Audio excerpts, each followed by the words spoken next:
Assalamualaikum warahmatullahi wabarakatuh. Alhamdulillahi rabbil alamin, wala aqibatu lil muttaqin, wala udwana illa 'alal zalimin. Asyhadu an la ilaha illallah wa asyhadu anna Muhammadan abduhu wa rasuluh. Allahumma sholli ala Muhammad wa ala ali sayyidina Muhammad. Qala Allah Ta'ala fil Qur'anil Karim. A'udzu billahi minasy syaithanir rajim. Bismillahirrahmanirrahim. Innal ladzina yatluna kitaballah wa aqamus sholata wa anfiqu mimma razaqnahum sirran wa alaniyatan yarjuna tijaratan lan tabur. Wa qala Rasulullah sallallahu alaihi wasallam, shaumul abdi mu'allaqun bainas sama'i wal ard hatta tu'tiya zakatul fitr. Sadaqallahul azim wa sadaqa Rasulullah, amma ba'd. Yang saya hormati Bapak Kepala Sekolah Jemaah Barit 2, Bapak Joko Sponsor MPD. Yang saya hormati Bapak Ketua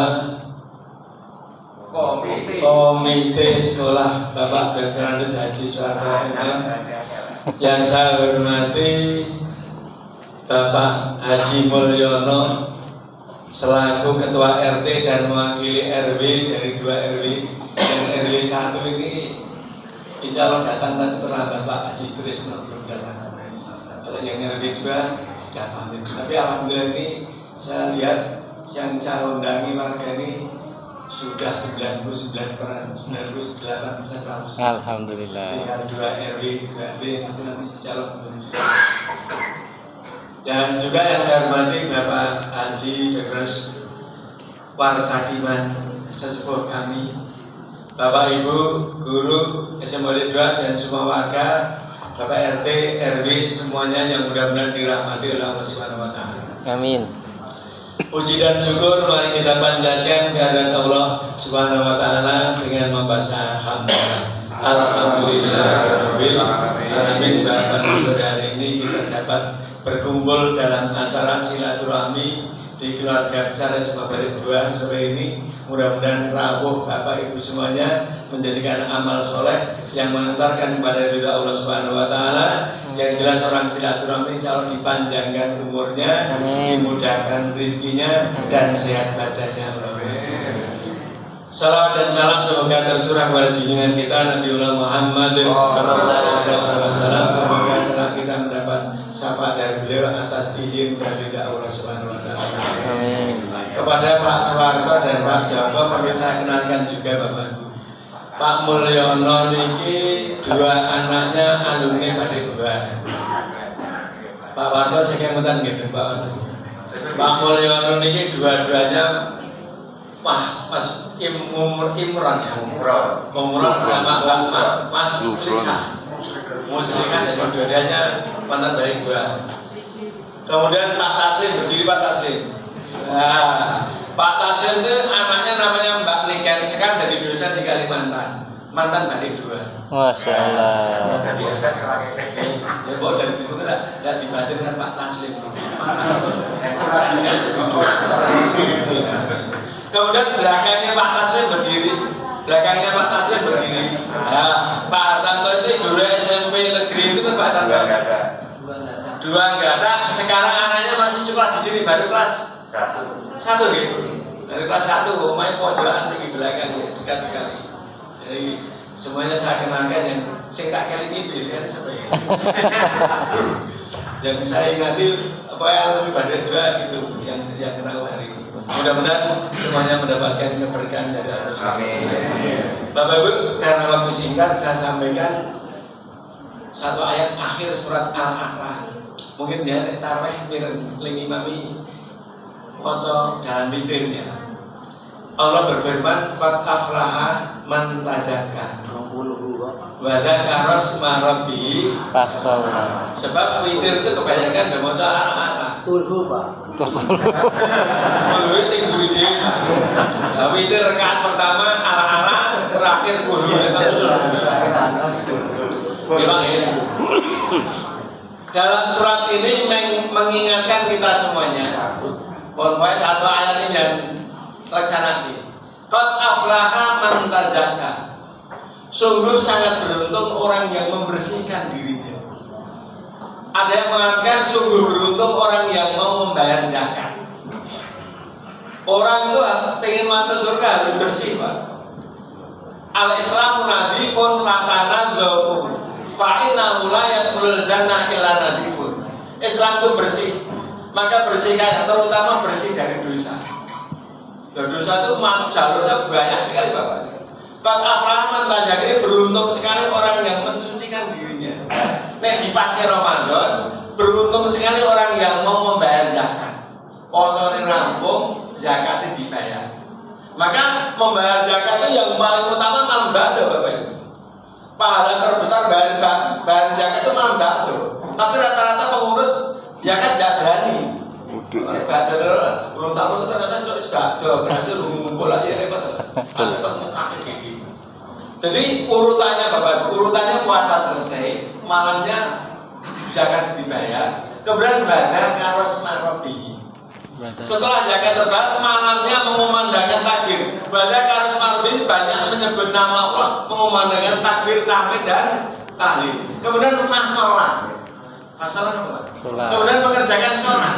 Puasa selesai, zakat terbayar, begini takbiran, esok sholat. Maka zakat ini jangan sampai Bapak Ibu tertinggal, jangan sampai lupa. Nah, zakat yang kita bayarkan ada dua, zakat mal dan zakat fitrah. Nah, monggo zakat fitrah dan bayar beras, zakat mal yang dibayar terutama keluarga yang dekat yang tidak mampu didisiplin. Zakat fitrah jangan sampai kedahuluan sholat dan raya. 2,5 kilo yang panjang bayar ke sebelum sholat hari raya lebih baik daripada 1 kintal sing dibayar ke setelah sholat. Karena 2,5 kilo sebelum sholat ini bernilai zakat, kalau sesudah sholat itu bernilai sedekah. Jauh sekali Bapak. Jadi jangan sampai terlambat membayarnya zakat fitrah ini. Rasulullah SAW bersabda, "Shaumul abdi mu'allaqun baina samai wal ard hatta tu'tiya zakatul fitri." Puasanya hambaku masih bergantung antara langit dan bumi sebelum dibayar zakatnya. Jadi ganjaran puasa jenengan sing gantung nek kisare langit, nek urung dibayari zakat. Pak, lah istri saya hamil misalnya. Mas Agung istrinya hamil misalnya, hamilnya misalnya sasi sedang naik berat itu. Nopo ya hamil itu nopo dizakati mboten. Zakati bayi itu nek menangi bulan Ramadan, walaupun hanya setengah menit. Sesuk bakdo bar ngasar jam 5, bukanya kurang 5 menit bayi ini lahir sengit dizakati.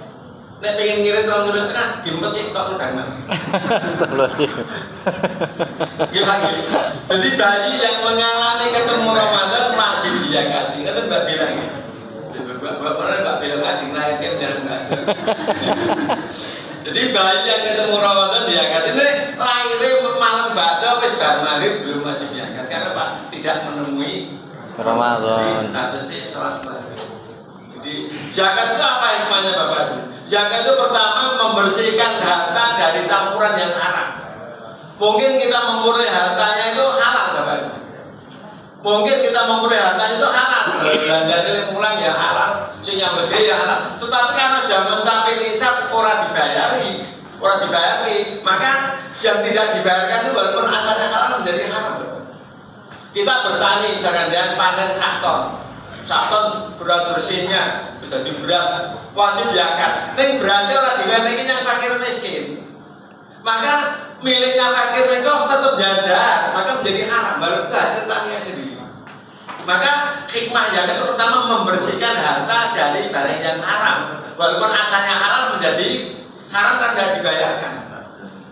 Selamat datang Pak RW dari Pak RW. Jadi Pak wartawan cara mendengar Pak wartawan saya itulah zakat membersihkan harta dari campuran yang haram. Dan zakat itu membersihkan badan dari orang yang meninggalkan dosa, membersihkan dosa dari badannya. Karena mendapatkan hal yang haram dari hartanya, otomatis uang ini jadi dosa. Dosa orang yang bayar zakat itu tur panganan ya haram, jadi dapat dosa dua Bapak. Orang yang sudah mencapai harta mencapai nisab ora dibayar dosa loro. Dosa awake karo dosa sangka badan. Maka dari itu, qad aflaha man tazakka, beruntung orang yang membayar zakat. Badakal sarabi, malamnya banyak memandangkan takbir, tahmid dan tahmid, fasolah paginya melakukan sholat. Bapak-bapak yang saya hormati, itulah zakat. Apa pentingnya zakat Bapak? Zakat itu membersihkan badan dari dosa. Yang kedua, orang bayar zakat itu non sewu awalnya jadi sehat. Orang yang bayar zakat insya Allah besok timbangannya fa'amaman sakulat mawazinu akan diperberat oleh Allah Subhanahu wa Ta'ala. Zakat juga akan menjadikan orang diselamatkan dari siratal mustaqim ketika malam. Jadi karena zakatnya mereka akan melewati siratal mustaqim kal balqil khatif, seperti kilat yang nyambar. Dan zakat merupakan amal yang menjadikan hartanya itu barokah serta dibuat oleh Allah aman. Aman tuh menurut saya Bapak Ibu, bondo itu kadang-kadang orang aman, besok dicolong wong, sok kadang-kadang harta apa-apa adalah jadi mobil nomor-nomor nabrak atau mungkin ketabrak orang atau mobilnya hilang. Pokoknya terhindar dari berbagai macam. Asodan waktu David berbalik, sodako itu bisa menolak bencana. Maka kita diingatkan dengan sodako dan sodako. Bapak yang saya hormati, akan saya sampaikan nasihat. Ya, memberikan nasihat Bapak. Kata Rasulullah, adinun nasihat. Adinun nasihat, agama itu nasihat. Kulna liman ya Rasulullah. Nasihat itu siapa? Lillahi untuk Allah, wali rasuli untuk rasulnya, wali a'immatil muslimin, dan nasihat untuk umum orang muslim. Nah, karena agama itu nasihat, maka akan saya sampaikan nasihat. Ini ada waktunya 3 nasihat Bapak. Yang pertama nasihatnya malaikat Jibril kepada Rasulullah. Nasihatnya malaikat Jibril kepada Rasulullah, walaupun yang dinasihati malaikat Jibril, yang menasihati malaikat Jibril untuk Rasulullah, tapi juga untuk kita semuanya. Apa kata malaikat Jibril? Ya Rasulullah, baik Muhammad, isma sita fa innaka mayyitun. Ya Muhammad, teori sakar, arjungir wale, karena contoh sapa sandi dunia isinya contoh banyak. Nggon Quran contoh sing elek ya oke, contoh yang baik juga banyak. Kowe urip contoh raja Firaun ya kena, raja Namrud ya kena, raja Abraha ya kena. Arep nonton bengkale monggo. Urip sakar. Ning elingan Muhammad, fa innaka mayyitun. Ning sliramu bakal dadi apa Pak? Kowe bakal dadi mayit. Kowe urip sakarmu ning elingan Muhammad, besok men bakal dadi mayit. Mayat itu nasihat yang tidak pernah berbicara tapi mengandung nasihat yang sangat dalam. Jadi ngadep mayit nek jero masjid tak disolake nek meneng Pak. Mayit itu meneng arti disolake. Tapi nek panjenengan bisa mengambil pelajaran ya Allah, mayit itu mau biasanya mlaku di pikul. Mayit iki biasanya adus di didusi. Mayit iki biasanya nganggo klambi diklambeni. Mayit iki biasanya turu dhewe mau diremke, lan mati jek mulai diremke. Biasanya sakit dewe. Kalau saya berbuat semacam ini, dan saya Bapak, orang yang selalu mengingat kematian itu adalah termasuk bisa menghilangkan berkaratnya hati. Kenapa Pak? Berkarat itu apa Pak? Nah ini Rasulullah bersabda, innal qalba la tasda'u kama tasda'ul hadid. Sesungguhnya hatinya manusia itu bisa berkarat seperti berkaratnya besi. Sahabat bertanya, ya Rasulullah, bagaimana cara enggak? Bagaimana cara menghilangkan berkaratnya hati itu ya Rasulullah? Qala Rasulullah jawab, zikrul maut wa qiraatul Qur'an. Untuk menghilangkan berkaratnya hati manusia, pertama adalah banyak mengingat kematian dan banyak membaca Al-Qur'an. Banyak hati itu berkarat terus Pak. Ternyata di dalam Al-Quran itu hati itu dibagi menjadi 3. Yang pertama qalbun salim, Yang kedua qalbun marid, yang ketiga qalbun mayyit. Hati yang salim, yang jernih, yang sehat, yang baik. Dua, qalbun marid, hati yang sakit. Fi qulubihim maradun fazadahumullahu maradun. Hati yang sakit. Dan yang ketiga hati yang mati. Ya, itu nenek berkarat itu bisa mati, Bapak. Kalau hati sudah mati itu susah untuk mendapatkan nasihat. Hati yang saya hormati, itulah hati manusia. Maka dari itu nasihatnya malaikat Jibril yang pertama, ismasi ta'fa'in akabaitun. Yang kedua, wa'mal masih ta'fa'in akamujilun bi. Wahai Muhammad, berbuatlah sesukamu. Itu minta sakarmu Muhammad. Ning fa'in akamujilun ngelingono, semua apa yang kalian perbuat akan mendapatkan balasan dari Allah Subhanahu wa ta'ala. Famay ya'mal misqala dzarratin khairan yarah wa may ya'mal misqala dzarratin syarran yarah. Siapa yang berbuat kebaikan sekecil apapun, yarohu, dia akan melihat balasannya, melihat. Yarohnya melihat dari kata ro'ayah.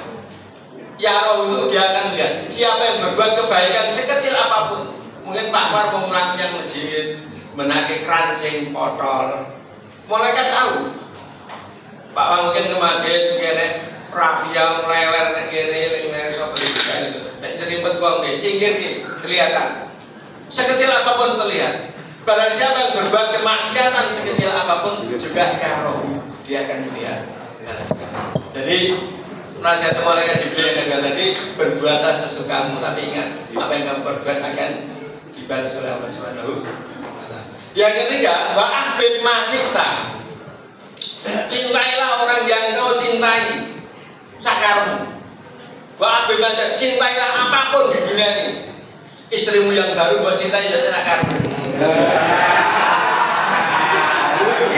Mungkin ada mobilmu yang baru, istrinya yang baru, kebunmu yang baru, rumahmu yang baru, tetangga yang baru, teman yang baru, seneng orang kabeh. Apalagi istri baru lebih disenengi. Yang ular ada blonjone sing akeh. Tapi ingat, apapun yang kamu cintai besok akan berpisah dengan kamu. Nggak ada pakai Bapak. Bu. Halo. Ingat masalah cinta ada syair Bapak. Ahbib habibaka haunamma asa ayakuna baghidaka yaumamma wa abghid baghidaka yaumamma asa ayakuna habibaka yaumamma. Ini supaya panjenengan cinta sesuatu biar bisa jangan berlebihan. Cintailah sesuatu yang kau cintai sewajarnya. Barangkali sesuatu yang kau cintai bisa akan menjadi kekasih, akan menjadi musuh. Cintailah orang yang kau cintai sewajarnya. Barangkali yang kau cintai akan menjadi musuh. Tetapi bencilah orang yang kau benci sewajarnya. Mungkin orang yang kau benci bisa akan menjadi kekasih. Pon keting bakale. Si kita gede lagi. Kondisi berjalan bang gede. Artinya apa mencintai seseorang itu atau mencintai harta. Wah mobil gede bentak suan yang di tengah ternyata sih malah ngabrak kayak aku jadi cilokot. Mungkin bisa jadi Pak. Itu cinta kepada harta. Cinta kepada manusia juga demikian. Maka malaikat Jibril mengatakan cintailah sesuatu yang kau cintai tetapi wajar-wajar saja. Karena Pak, dan apapun yang kau cintai pasti akan berpisah dengan kamu. Itulah tiga nasihatnya malaikat Jibril. Telu, saya ganti nasihatnya Imam Al-Ghazali. Agama nasihatnya. Tapi nasihatnya Imam Al-Ghazali itu bentuknya pertanyaan. Imam Al-Ghazali takon yang ini murid-muridnya. Wahai muridku, siapa yang paling dekat dengan kamu? Wahai Pak Paidi, siapa yang paling dekat dengan kamu? Kematian. Oh, lu atau kematian? Tapi muridnya jadi betul-betul sih. Ya, Siapa lagi? Bapak itu ternyata muridnya Al-Ghazali jawabnya beda-beda. Wahai muridku, siapa yang paling dekat dengan kamu? Jawabnya dengan apa ibuku? Ada yang menjawab bapakku, ada yang menjawab pasarku, ada yang menjawab kakakku, adikku. Tapi Imam Al-Ghazali semua jawaban muridnya dibenarkan, benar kau muridku. Tetapi sebenarnya yang paling dekat dengan kamu adalah kematian. Kematian. Kemudian pertanyaan Imam Al-Ghazali yang kedua, wahai muridku, siapa yang paling jauh dari kamu? Siapa yang paling jauh dari kamu? Yang jauh, wah paling jauh itu langit. Yang paling jauh itu Amerika, Saudi Arabia. Yang paling jauh itu yang timur, barat, utara, selatan itu tidak tanpa ada ujungnya. Benar kamu muridku. Jadi Al-Ghazali itu apapun jawaban muridnya dibenerki. Tetapi sejujurnya yang paling jauh adalah masalah. Kenapa Pak? Hari ini hari apa Pak? Senin. Ahad kemarin kalau bakdo sesuk cedak nih Pak. Dan hari ini Senin, kemarin dan Ahad. Ahad kemarin kalau bakdo sok Jumat apa itu jauh mana Bapak? Jauh akhirnya. Apalagi gua Ahad kemarin. Ahad kemarin lebih jauh daripada Idul Adha yang akan datang. Karena Idul Adha yang akan datang kita akan ketemu, tapi Ahad kemarin kita tidak bisa kembali. Maka yang paling jauh adalah masalah. Maka dari itu hari-hari yang kita lalui harus diisi dengan kebaikan. Karena Pak, hari yang kita tinggalkan tidak akan kembali lagi. Rugi sekali orang yang